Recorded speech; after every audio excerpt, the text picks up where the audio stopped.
Greetings, welcome to the show. This is the overview, and I'm your host, Brother Mbogo. Today I'm going to take a look at this concept of competitiveness.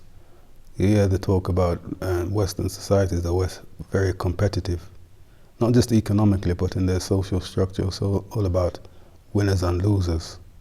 So you're competing with your colleagues, you're competing with your family members, you're competing to attain the best or become the wealthiest in society. So it's the nature of competing with each other rather than working with each other. So there's the general concept that in the West people are more competitive, and in the Eastern or global South people work together more, they're more communal and cooperative. So I'll be taking basically a look at the Western concept of this competitive nature of the European mindset.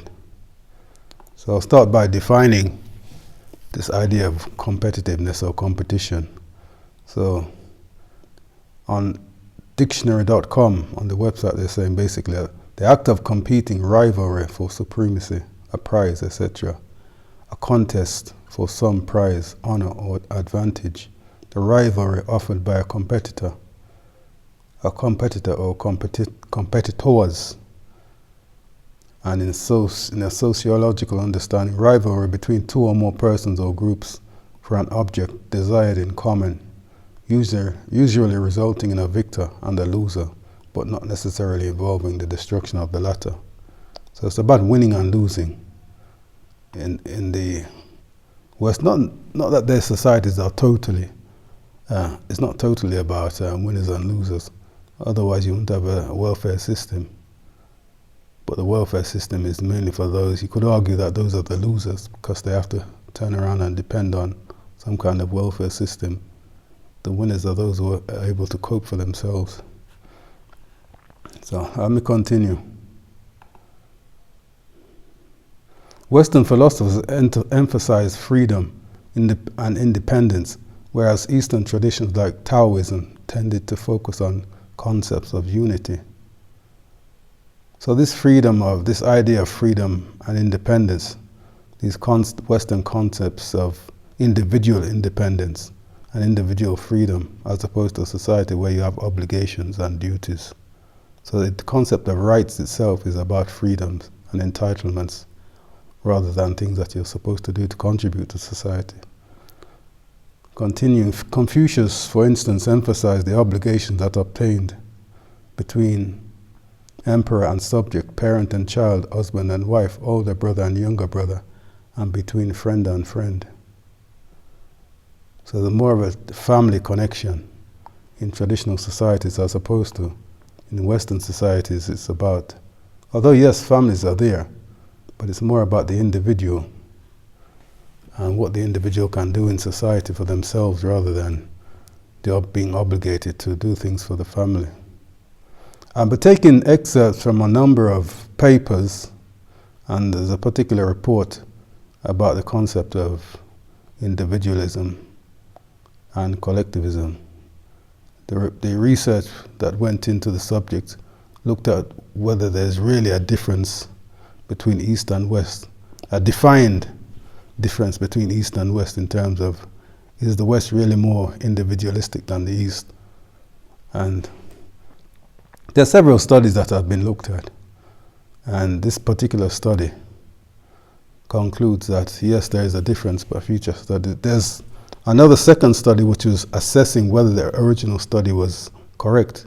But the problem with these studies is that they didn't include most of the countries on the African continent and also countries in the global South. So there's not a true picture of how much the world has become individualistic as opposed to being collective. But anyway, that's where most of the extracts are from. In neoliberal societies, competitive individualism has become this accepted norm. We increasingly believe achievement and non-achievement are down to individual merit and are not a function of societal systems. Consequently, it is thought competition enables people to perform at their best. Neoliberalism, therefore, creates a system that encourages competition. These systems then create and influence and reinforce the inequality people experience as a result of winning or losing. So basically what's happening there, this idea that if you're a winner, then you have achieved something. But if to be a loser now, in a society where those who are classed as winners are those who usually make most of the money, whereas those who are the losers are those maybe what you call the working class or those who are unemployed. But the way society is structured, there's always only going to be a minority that can become wealthy. So it's the way Western societies are set up, in that you compete for a minority spot. Therefore, those who are not successful occupy the lower rungs of society, and those are those that you would classify as the loser. Anyway, let me continue. One way of understanding neoliberalism, as Foucault, one of the European philosophers, is as the extension of competitive principles into all walks of life, with the force of state behind them. Sovereign power does not recede, nor is it replaced by governance. It is reconfigured in such a way that society becomes a form of game which produces winners and losers. Basically saying that the whole structure of Western societies is about competing in education. Sports obviously is a competition. Many of the sports that are seen as competitive sports now, for example, football was originally gained from South America. When the Europeans traveled to South America, there's a ritual that they use where they kick a ball and it's supposed to hit a certain spot or go through a certain hole. It was like, what do you call it? An oracle. An oracle, the procedure of the oracle is that you kick the ball. If it goes through, that it has a certain meaning as to which direction the society, depending on the question that is asked of the oracle, the decision is based on whether the ball goes through it's the spot or goes through the hole or not. So that was now taken by the Europeans and turned into a sport. Many of the things that are seen as games in traditional societies that have particular meanings, more spiritual meanings. The Europeans, you could argue, have trivialized these things into just sports and games, winner and loser games. So you have something that comes from a collective society that is used in a particular way, now turned into something more trivial and financialized, you could argue, because you look at the European teams that play football, there's a lot of money involved. It has been trivialized into something materialistic. So the organic structures that existed in collective societies have been trivialized. Even the concept of spirituality has been watered down in Western societies. The concept of rights, for example, or entitlements, whereas in a traditional society you'd have duties. You'd have a communal structure based on the family, clan, elders, and the wider family structure, as opposed to the Western nature in which it's about the individual and possibly the immediate family, that is children and parents, rather than going to grandparents and the wider cousins and uncles and so forth, which is what makes up a clan. A clan is usually a family, extended family line that can run into the thousands of people that are all related. But now you don't have the change in the world, since you could say the expansion of the European across the world has broken down a lot of these family and organic ties to where people now focus on their own goals as an individual. And you have a world where communities are breaking down because of this thing called travel. The ease of travel has made it much easier for people to move all over the world and pick up new sources of information, which can be good in some cases, but you also pick up negative understandings and you become more individualistic because you now move away. You have now moved away from your family line and clan, and you've extended into a world where you have to focus on what you can do for yourself rather than looking at the community around you. Anyway, let me continue. When we view situations as competitions, we are assuming that participants have some vaguely equal opportunity at the outset, but we're also assuming that they are striving for a maximum inequality at the conclusion. To demand competitiveness is to demand that people prove themselves relative to one another. So you're striving for maximum inequality in that you're competing with somebody. And if you beat someone in terms of your economic status, you're now creating an inequality in that you have become wealthy and the other person is now remaining poor. And we can see it in society. The rich are very few and the poor are very many. And it's even getting worse than it was in the past. People are now becoming trillionaires. And their staff that's working for them sometimes are even struggling to survive and live. Anyway, continuing. This is basically saying here that the expansion of the Europeans into the West, or from Europe into the Americas, created this so-called independent spirit. They saw themselves as pioneers, battling the wilderness and each other for their own survival. So the concept of going out into the world also creates an individualistic mindset in the person who has gone out into the world. They have to now cater for themselves and even compete with others for survival, as the document here says, which creates this independent, selfish type of nature. The fact that to survive you have to compete. But it's not necessarily that way. I'm quite sure there are people who have gone out into the world as a group and they meet others and they also want to cooperate with them. But in the Western mindset, it's a case that you have to go out and compete with others to survive. Maybe that's why they went out into the world, the Americas, Australia, Canada and so forth, and chose to conquer the people rather than work with them. So they competed with the Native Americans, for example, for their land rather than find some way of cooperating. And the fact that they saw others as inferior or less civilized than themselves. This competitive nature of seeing yourself as better than somebody else, just by what you see, not that you are actually better. Continuing, for several years we have operated with a cultural and moral worldview which finds value only in winners. Our cities must be world-leading to matter. Universities must be excellent, or else they dwindle. This is a philosophy which condemns the majority of spaces, people and organizations to the status of losers. So this concept, where the Europeans, as I said, have to go out, they have to create institutions where they see themselves as having the best institutions in the world, rather than sharing knowledge and skills with the rest of the world.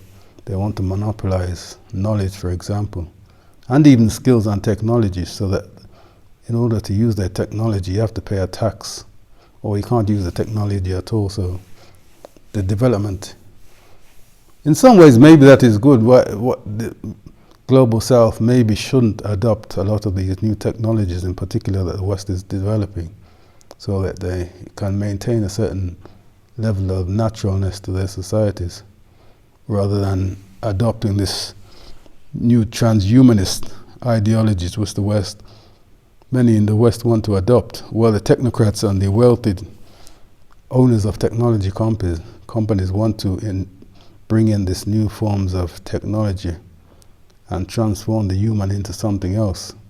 So maybe it's good that people in the Global South are not on board, but up to date as much as Western societies with these new technologies. Anyway, let's look at some of the Western ways of thinking regarding regarding this thing called competitiveness and individualism. What I'm going to do now is contrast some of I've contrasted some of the Western ways of thinking with the Global South, or Eastern, as they call it, way of thinking towards how societies behave. Individualism and collectivism describe differing ways that societies can bind their members together individualistic societies place a greater priority on acceptance of differences, personal freedom, and equal opportunities. Now, this idea of acceptance of differences, a cohesive society is based on similarities and having shared norms in a society, but when you start to diversify a society, that's part of the breakdown of society. When you have shared values and shared understandings, then that's what binds a society. You're basically all thinking in the same line. But when you bring in different ways of thinking, and then you're asking the society to diversify, broaden their thinking, as you could say, for example, then what you now create is a society with different ways of thinking, or even opposing ways of thinking. And you might see that as being great to have a diverse society with a diverse ways, with different ways of thinking. But this is part of the way societies start to break down, start to accept certain immoral behaviors. Therefore, the moral structure of the society begins to break down. And they see this as progress. In the West, they see that as progress. But in other cultures, they would see that their society is falling, basically. It's declining. The moral fabric of the society is declining. Anyway, whereas collective societies are more likely to emphasize conformity, tradition, and loyalty to close-knit groups such as one's extended family, tribe, or religious community. But in Western societies, like there are complaints in Western societies now that it's this thing called multiculturalism, where you have a number of cultures within one society, contrasting cultures, in fact, in one society. And they're complaining basically that the society is not the way it used to be. Because multiculturalism, it depends if for example, if you're in the East or in Africa and you have many different cultures, but there's still a basic framework of the people there. Because either the Asian or the African, there's some similarities there, but even though there are different tribes and cultures, there's still a commonality there. As in Europe, there are many cultures, but when you have a culture from a completely different continent go in with different ways of thinking, obviously there's going to be less unity in the fabric of the society. But somehow, in the West, in Western countries, they think diversity is a positive thing, not realizing that contrasting ways of thinking don't always, will not always bind, really, especially when one way of thinking is totally opposed to the other. Yet you want to allow them to, anyway. In individualistic cultures, like in many Western countries, people focus more on themselves and their close family. They believe in personal goals and achievements. On the other hand, collectivist cultures, often found in places like Asia and Africa, emphasize belonging to larger groups, like extended families or communities. In these cultures, people prioritize group goals and cooperation over personal desires. So you may be in a society where your personal desire may be to travel, but because of expected duties within your society, you remain. That's a form of maintaining the bond in the society rather than somebody traveling for personal reasons. Yes, they may go somewhere and become more wealthy, but some function within the community may no longer be there because somebody has traveled. Somebody supposed to perform that role is no longer there. In individualistic societies, people may strive for independence and personal success. Okay, this is just basically saying the same thing. But it's also talking about loyalty to the community, prioritizing loyalty to the community, and maintaining harmony in the community as opposed to going off and doing your own thing. This is talking about a study, the contrasting the East Asian mindset as opposed to the American mindset. So this University of Michigan found that participants from Asia tend to spend more time looking around the background of an image, working out the context, whereas people in America tend to spend more time concentrating on the main focus of the picture. So one, in the collectivist mindset, looks at the whole picture and see how the main picture fits into, the main image fits into the whole frame of the picture, as opposed to the American view, which just focuses on the main issue or the main point of the picture. So they fail to get the full context. Intriguingly, this distinction could also be seen in children's drawings from Japan and Canada, suggesting that the different ways of seeing emerges at a very young age, and by guiding our attention, this narrow or diverse focus directly determines what we remember of a scene at a later date. So this idea of, it's like what you're comparing individualistic thinking as opposed to holistic thinking. Holistic thinking looks at the broader aspects of health, for example. They talk about holistic health, as opposed to the Western way of dealing with health. You just deal with the symptoms. You don't take a broad picture of the general health of a person, the different things that are happening with their health. What you focus on is just that symptom. You focus on dealing with the symptom, not the whole health issue itself. Anyway, cultural differences in individualism and collectivism can be linked to various variations in social ecology, particularly economic prosperity. This theory suggests that as societies become more urban, affluent, and technologically advanced, they tend to transition from collectivist to individualism. I think that relates to the fact that individualism is what created this thing called this so-called modern world of economic striving, individuals living in an urban environment and striving to make wealth and survive. So that's basically an individualistic environment. So as the society develops to the same level as the European society, or in the same ways as European societies, you find they become more individualistic. So maybe there's a connection between the Western type of wealth, which is based on material things.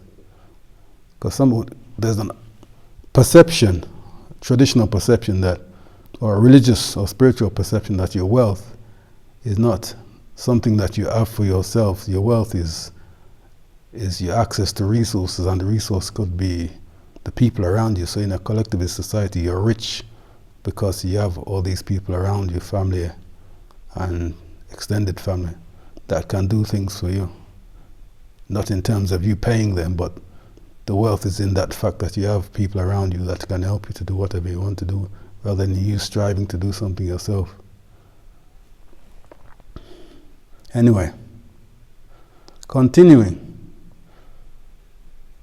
This quotation that we hear, survival of the fittest, from Charles Darwin, what it's arguing here is that this was misconceived in the idea that survival of the fittest can apply to, say, the European. The European goes into America, defeats the Native Americans, and basically they survived over the Native Americans because they're the fittest to survive over them. But what the argument is here is that, well, I'll read it and then I'll comment on it. Russian anarchist Peter Kropotkin, in his book Mutual Aid, A Factor of Evolution, stated that the concept of survival of the fittest supports cooperation rather than competition. He argued that the struggle is against natural conditions unfavorable to the species and not against each other. Therefore, the species that could draw upon mutual aid attained the greatest development. So it's more about humans as a group surviving over nature rather than humans surviving against each other, which gives the impression, some people use this survival of the fittest thing to talk about humans fighting humans to gain some advantage or survive or whatever, but it's talking about, it meant survival in nature and humans working together to not defeat nature, but to survive in nature. And looking at this one now, talking about the moral and philosophical worldview has developed, which assumes that inequalities are both fair. As I was talking about earlier, about inequality that is created in the way the Western world is structured, in that a winner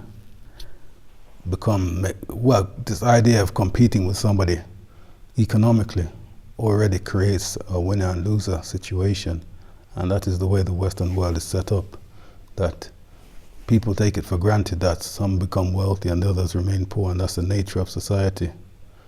But although you could look at ancient societies and say the same thing, even though they're communal in a different way, but in terms of wealth, the West looks at wealth in terms of, but then again you could say ancient kingdoms. Some argue that ancient Egypt, for example, had slaves. Some argue that there's no real proof that there were slaves there. That what they call slaves is not really the slaves as in what happened to the Caribbeans and the African Americans. But the concept of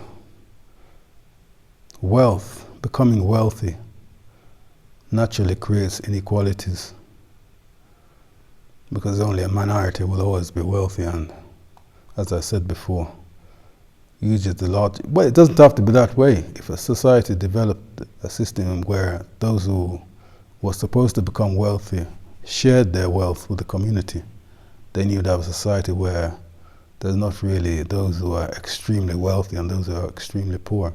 You'd have a more equal society.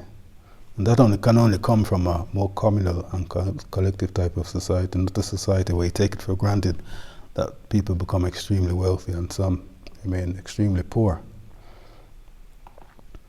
This is the last extract, and it's talking about the IMF acknowledging that competition in the world is maybe not the best thing. The IMF is now starting to think we are overdoing competition. In June 2016, the IMF's Finance and Development Journal warned that neoliberalism is jeopardizing the future of the world economy. In an article entitled "Neoliberalism Oversold," its authors from the IMF's research department stated that instead of delivering growth, some neoliberal policies have increased inequality, in turn jeopardizing durable expansion. Regardless of its impact on economic growth, inequality caused by the competitive individualism of neoliberalism is causing a wide range of social problems. In their book, The Spirit Level, Richard Wilkinson and Kate Pickett present the findings from research into economic inequality and its impact on society. They found that countries with the highest levels of inequality also suffer from the highest levels of health and social problems. In more equal societies, people are more likely to trust each other, be more engaged in their community, and form higher levels of social cohesion. So basically saying there that these wealthy societies where there's a lot of wealth inequality, there's less social cohesion. Particularly between the minority wealthy and the poorer classes. The poorer classes, you might find there's some level of communal or community structure there because they're on the same level. But a difference between the wealthy and the poor will always create contention because the poor are struggling to survive. But if, as I said, if you had a society where there's less wealthy people because the economy or the finances were distributed more fairly or more evenly, such a thing, that would create a more cohesive society, as it says here. So, as I look at competition, traditional societies, as I was saying before, are normally, particularly in the global south, but some, as I was reading yesterday, in the north, you find there's some level of communal structure there, but I think from the 16th century, the age of enlightenment, in particular in the West, but that period is when what was created, this concept of the competition. It's also the period that started to create the concepts of white superiority between the 16th and the 17th century. One of the reasons being slavery in the Americas, a new concept that they had to develop to basically to state that the white man was so-called more superior, so the African had to be treated in a particular way, in a more negative way. And he was seen more negatively as an excuse to exploit to exploit the African, basically. And not only the African, Native Americans were enslaved, they were taken from Americas and taken to North Africa and other places. So the slave trade was a cycle. It took Africans from West Africa mainly to the Americas, and some Native Americans were brought back on the route back into Europe and North Africa to sell slaves to the Arabs. Anyway, that's how I look at this thing called competitiveness and individualism, and how the European mindset creates inequality in Western society. Well, not only because many societies around, you say Western societies, but many societies, in fact most societies in the world, are adopting the Western neoliberal type of economy. So automatically they're going to create inequalities in these societies if they adopt a Western way of looking at the world, simply for money. Anyway, that's a look at the ideas of competitiveness and cooperation. That's it for now.